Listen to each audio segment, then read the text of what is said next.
Yao, ngombia mio, yao, ni kunye nangai, na makunde nangai, na makunde nangai, na kunye nangai.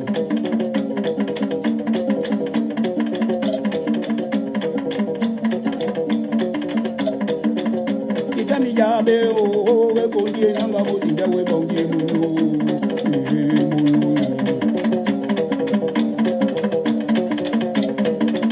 Na mimi ngonga o kumbe nikagege o pia mula emunu kudo yangu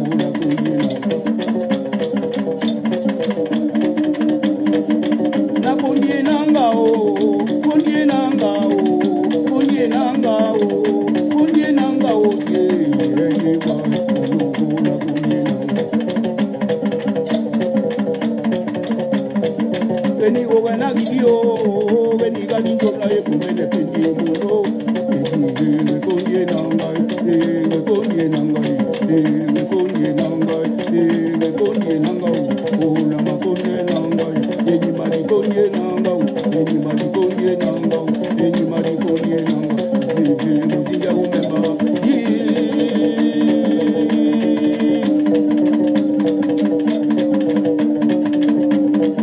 owa yami mozunda o ne yapemba umbuka mokoko ebulu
Bonsoir Vincent de Paul Massassa, merci de me recevoir chez toi.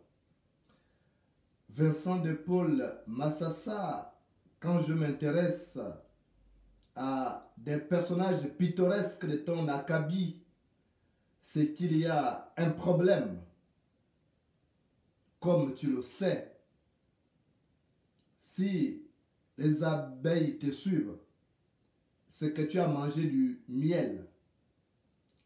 Si les abeilles te suivent, c'est que tu as mangé du miel.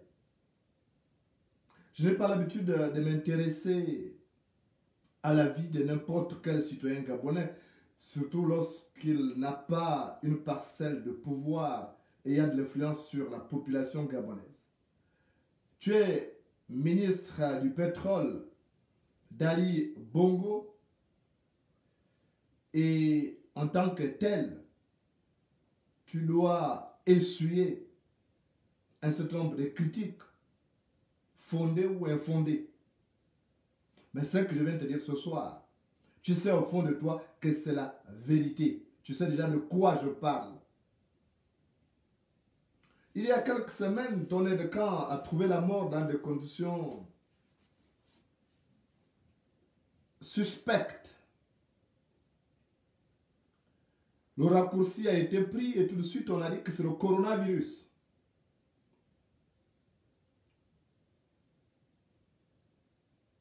Massassa, tu as sacrifié ton aide de camp, espèce de sorcier. Tu as tué le pauvre jeune homme parce qu'il n'a pas une famille pour le défendre. Tu l'as sacrifié.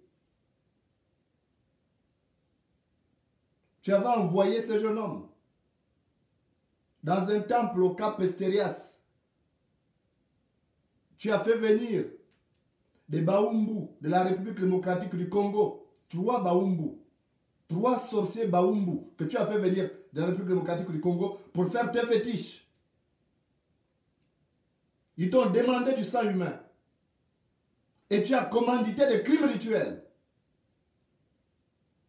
Et c'était quand tu l'as envoyé là-bas, au temple, pour, disais-tu, aller aider ces sorciers.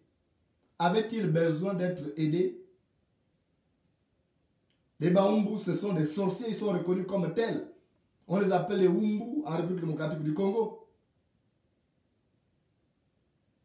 Tu as envoyé l'enfant d'autrui là-bas pour qu'on mange son âme. Et ce que tu as prévu est arrivé. Il est mort. Et puis tu as dit aux parents, non, c'est le coronavirus. Tu es un sorcier. Tu vas mal finir. Parce que la pipe qui consomme le tabac finit par être consumée par le tabac. La pipe qui consomme le tabac finit par être consumée par le tabac. Tu es en train de sacrifier les Gabonais. Tu as ramené les crimes rituels. Après à Combessi, c'est toi qui as maintenant hérité des crimes rituels. Les enfants d'autrui disparaissent. Parce que les Baumbu que tu as fait venir dans la République démocratique du Congo travaillent avec du sang humain. Tout le monde sait que ce sont des sorciers. D'ailleurs, la famille de l'ancien président Mobutu se souvient qu'une fois Mobutu a salué un sorcier Wumbu, sa main est restée collée, ça s'est détaché de son épaule. Parce que ces sorciers voulaient montrer leur suprématie. Et toi, tu as fait venir ces sorciers au Gabon. Tu les as logés à Okala, non loin de la pompe publique à Okala. Et ils ont un temple au Cap Esterias en pleine forêt. C'est là où tu as envoyé l'aide de camp à la casse-pipe. Tu as cassé la pipe pratiquement. Le pauvre est allé casser la pipe là-bas. Tu as envoyé le pauvre enfant à l'abattoir, si je veux bien dire, pour parler le vrai français. Tu as envoyé l'enfant d'autrui à l'abattoir. Tu es un sorcier. Tout ça parce que tu veux rester ministre de pétrole pour continuer de détourner l'argent du contribuable gabonais. Tu es un sorcier. Comment un jeune, tu es encore jeune, tu es arrivé ministre de pétrole. Tu es un fonctionnaire du ministère des Mines. Donc, pour rester à ces postes, il faut que tu sacrifies des humains, tes semblables. Qui t'a dit que tes semblables peuvent être des escaliers pour parvenir au sommet de tes espérances occultes? Jésus-Christ, le Fils de l'homme, a fait couler son sang sur la croix pour sauver l'humanité. De ce fait, aucun autre commun de mortel n'a encore le droit de sacrifier son semblable. Mais toi, tu as fait venir les Wumbu de la République démocratique du Congo pour faire des fétiches, pour que tu restes ministre du pétrole. Tu es un sorcier. Et le temple qu'ils nous ont installé là-bas, au Cap, tu as amené la photo de Sylvia Bongo, tu as amené la photo de Noël Bongo, et tu vas en taxi là-bas pour faire les rituels. Et vous pissez sur les photos là pour dominer. Et avec toi, tu as ton neveu ou ton neveu, qu'on appelle Yann Ngoulou. Vous allez là-bas, vous pensez que les taximans là ne parlent pas. Les taximans qui vous amènent là, ils parlent. Vous pensez que toi, tu es ministre de la République, tu prends un taxi la nuit, même si c'est 100 000 que tu as proposé, et tu penses qu'ils ne pouvaient pas parler. Ils ont parlé, les taximans que vous avez empruntés, pour aller faire des sacrifices humains en pleine forêt au Camp Estérias. C'est toi qui as sacrifié ton aide de camp. Tu es un sorcier. Et aujourd'hui, tu te demandes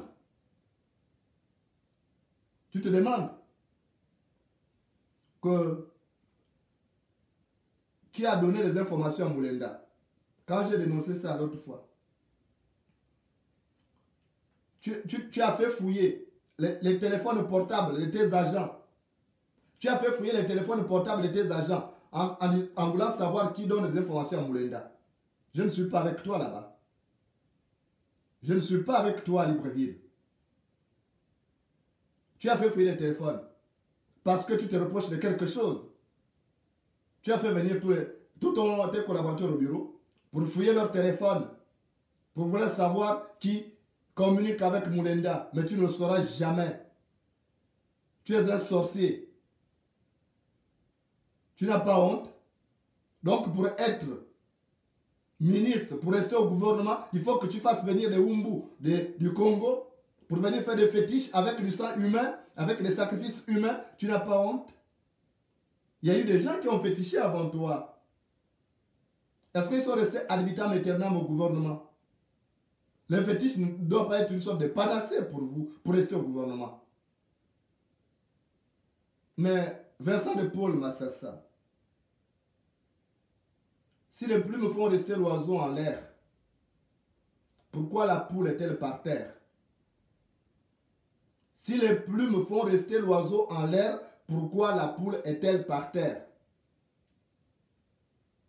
Donc les fétiches ne peuvent pas constituer ton bouclier. Où tu es bon, où tu es mauvais, on te gardera en fonction de ce que tu auras réalisé comme travail. Or là encore, c'est un problème. Depuis que tu es arrivé au ministère du pétrole, à la tête du ministère du pétrole, tu caracoles dans l'excès des ailes, faisant de la persécution ton agenda existentiel. Tu es un pauvre type, tu es un parvenu. Même tes collaborateurs, tu leur interdis de garer devant les parkings qui étaient là depuis la nuit des temps. Tu fais pire qu'un goubou. Et tu es né dans un goubou et tu es orgueilleux, mais toi tu es pire que lui. Même quand tes collaborateurs te saluent, tu ne réponds pas parce que tu es devenu ministre. Tu penses, parce que tu tues aujourd'hui les Gabonais. Tu sacrifies le sang humain. Tu penses que tu resteras là à vitam aeternam. Parce que tu vas au temple aller travailler avec la photo de Sylvia Bongo, de Nourri Bongo, même d'Ali Bongo. Tu penses que c'est ce qui va faire que tu restes au gouvernement longtemps. Avant toi, il y a eu des gens. Avant toi, il y a eu des gens. Mais tu es un sorcier.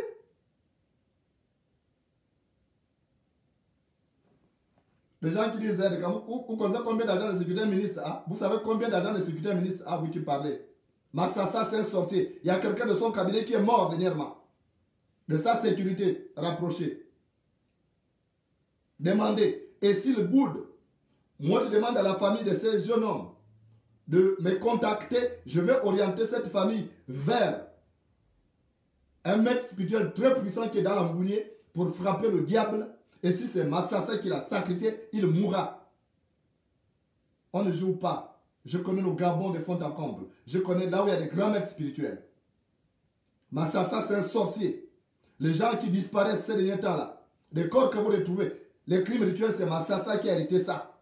Akombesi n'est plus là pour faire des crimes rituels.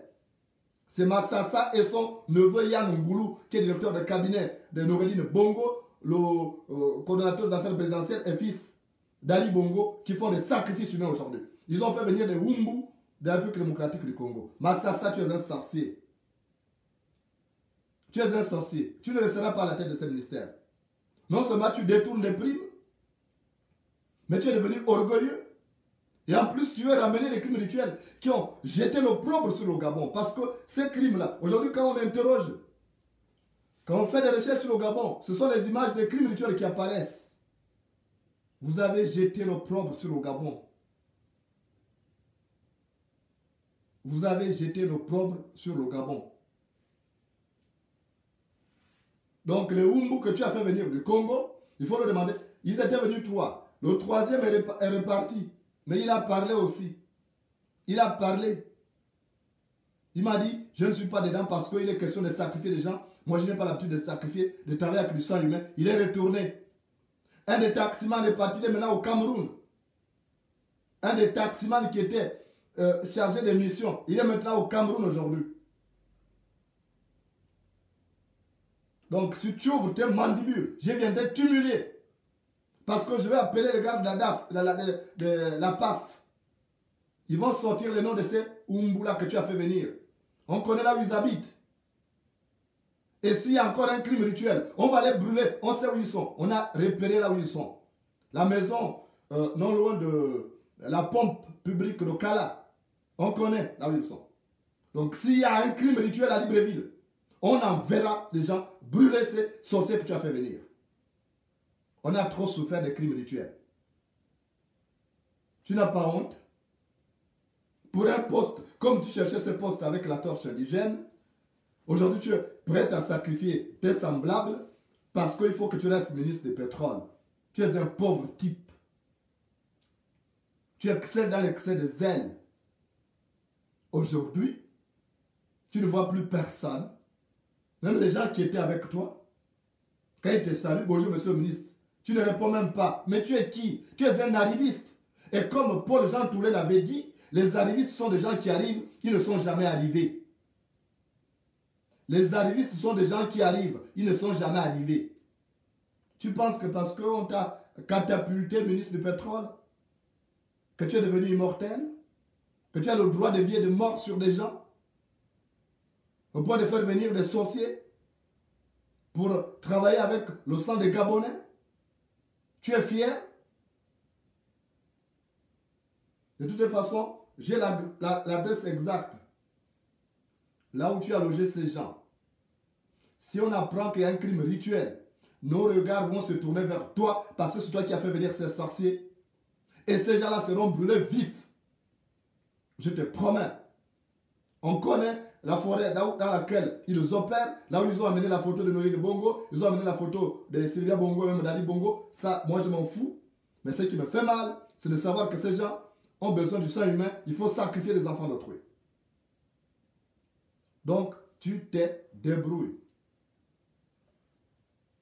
C'est la première pompe, si vous voulez bien, c'est la première pompe. Donc, moi je suis venu te prévenir que tes pratiques de sorcellerie, il faut que tu arrêtes ça. Tu es un sale sorcier. Un jeune comme toi. Donc tu ne comptes pas sur tes compétences. Toute une vie, vous allez sacrifier des gens.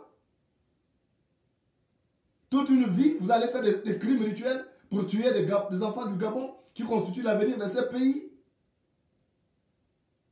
Vous allez arrêter ça quand? Vous allez arrêter ça quand? Cette sorcellerie.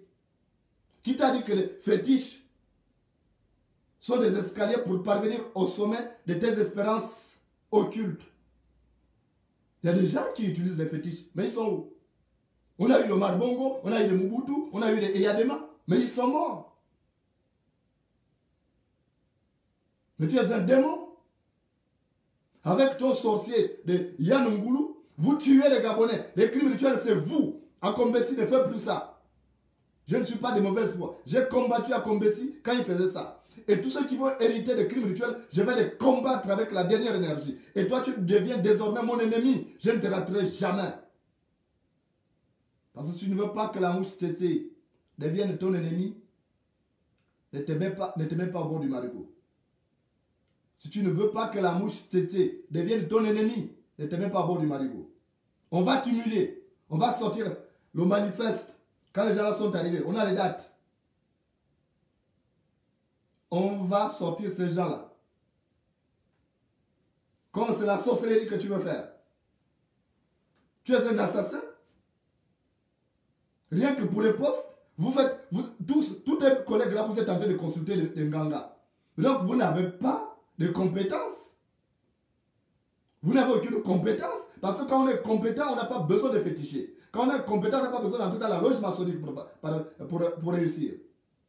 Quand on est compétent, on ne compte que sur ses compétences. Ça signifie que tu es un médiocre. Tu ne connais rien. Mais c'est une honte. Massassa, tu es un pauvre type. Tu es un sorcier.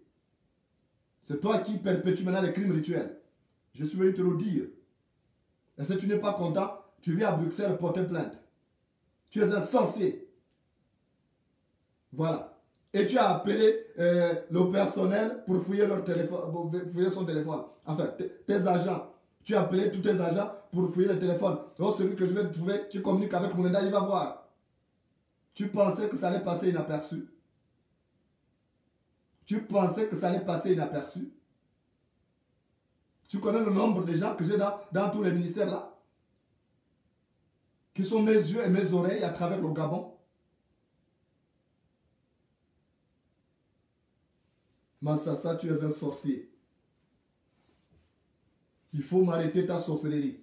Il faut demander aux Umbula de repartir au Congo. Sinon, s'il y a un crime rituel, ils seront brûlés. Nous avons payé un autre tribut de votre instinct bestial et on ne va plus vous laisser faire des Gabonais, vos moutons, des Tabaski à sacrifier à volonté. C'est terminé ça. À Combesi n'est plus là, c'est maintenant toi.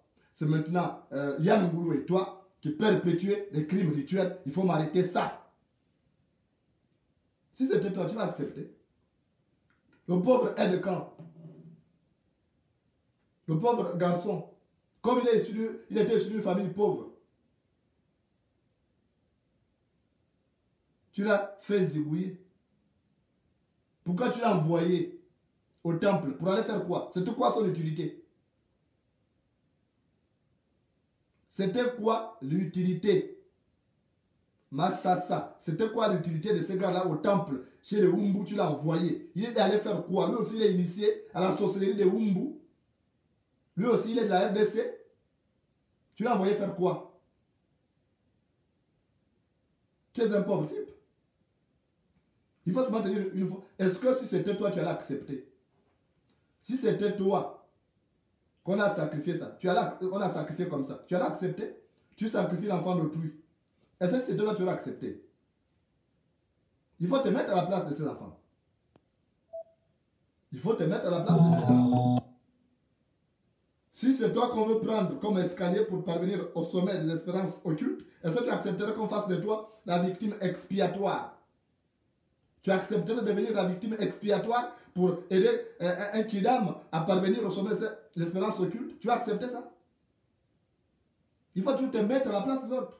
Parce que si tu penses que le pain ne sent pas la chaleur au four, prends sa place. Si tu penses que le pain ne sent pas la chaleur au four, prends sa place. Il faut te mettre à la place des autres. C'est de la sorcellerie ce que vous faites là. Ce n'est plus la politique. Ça c'est de la sorcellerie. Vous passez votre temps à sacrifier les Gabonais. C'est ça le gouvernement. Vous êtes prêts à tuer tous les Gabonais qui t'ont gouverné une terre inhabitée. Vous êtes des pauvres types. Il faut se mettre à la place de ces familles-là qui perdent leurs enfants. Est-ce que si c'était toi, tu aurais accepté ça? Il faut te mettre à la place de ces familles-là. Tu te dis souvent, et si c'était toi? Et si c'était moi? Quand tu parles, et si c'était moi, est-ce que j'accepterais comme un sacrifice pour faire la force de quelqu'un? C'est tout. Je vais d'ailleurs te raconter une histoire, mon cher sorcier Massassa.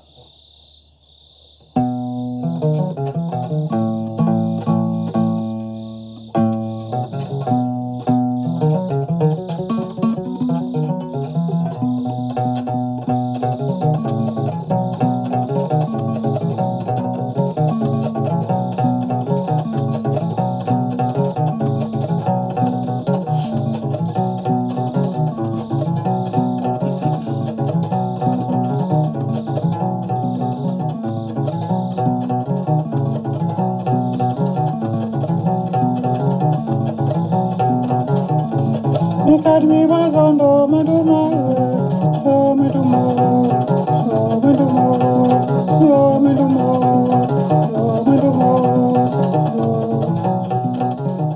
cher Massassa, dans un village, il y avait un homme. Un homme qui avait un grand cœur, rien à voir avec ton cœur, ton instinct bestial. Cet homme était plein d'empathie, d'humanisme. Il n'aimait pas voir ses semblables souffrir. Il voulait rendre à l'ensemble de ses voisins le sourire que la vie leur avait ôté. Cet homme s'appelait Mumbina. Dans le village où vivait Mumbina, il y avait un homme qui avait attrapé des troubles démentiels. En français facile, il y avait un fou. Cet homme était devenu fou. Et comme il était devenu fou, il avait perdu l'attention de la société. Parce que nous sommes dans une société individualiste. Et Mumbina était le seul à aller donner toujours de la nourriture. Quand sa femme Marundu préparait, allait donner de la nourriture à ses fous. À lui donner même des présents. Et le fou là disait, merci. Merci beaucoup. Tu es le seul qui m'aide. Un jour, je te rendrai les services que tu me rends. C'est vrai que Mumbina ne s'attendait pas à ça. Il s'est dit, mais il est fou. Il n'a rien. Il va me rendre quel service? Il le faisait par bonté. Parce que la bonté est une flamme qu'on peut cacher, mais qu'on ne peut pas éteindre. Et il continuait donc de faire des cadeaux, des présents à ses fous. Et Mumbina était devenu un homme prospère parce que Dieu avait souri à cet homme. À partir de son bétail, il était devenu un éleveur riche.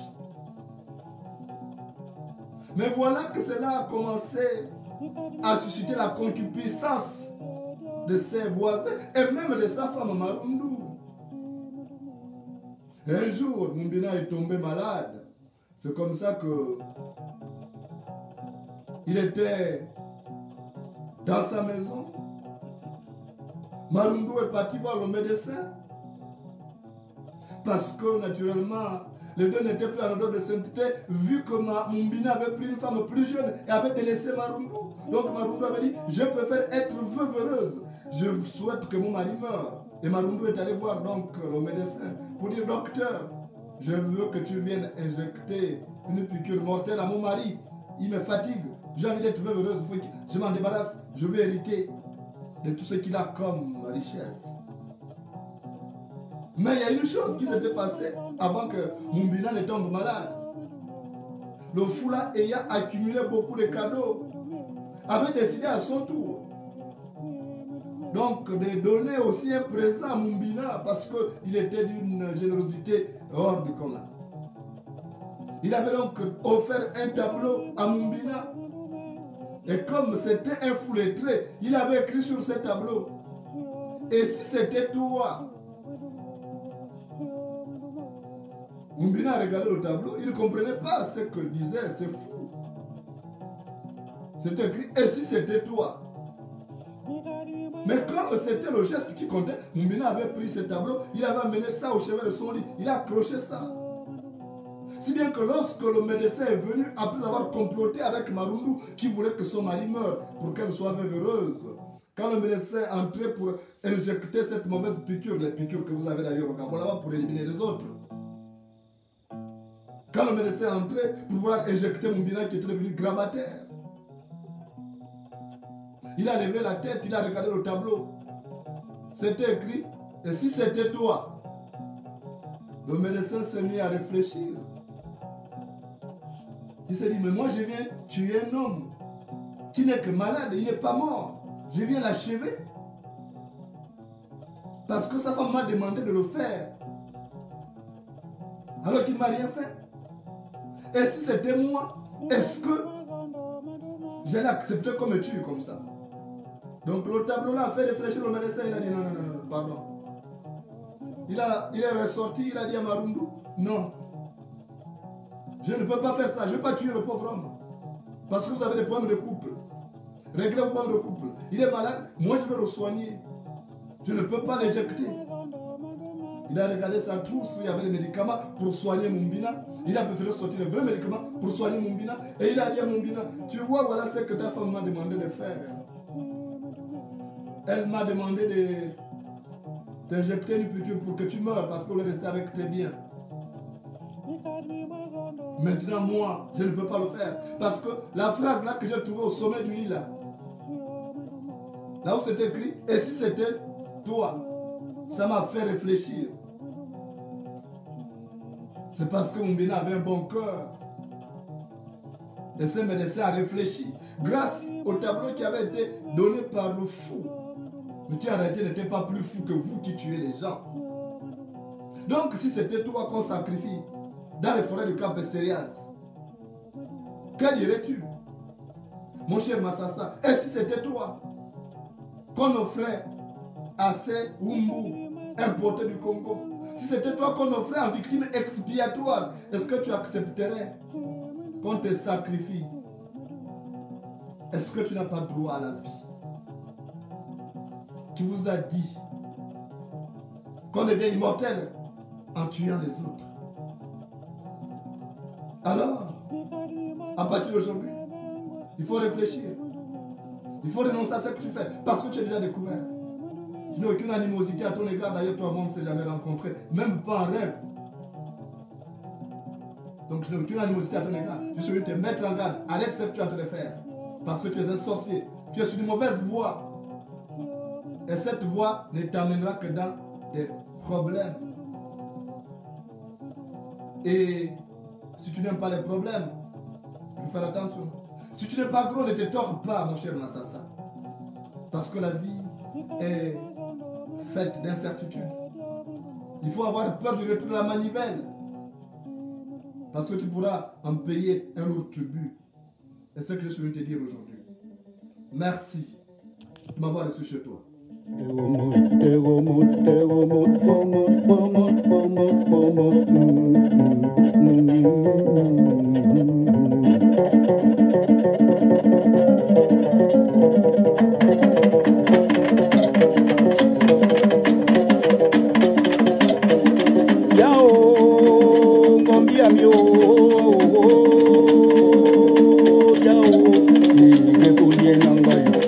Amakunde nanga,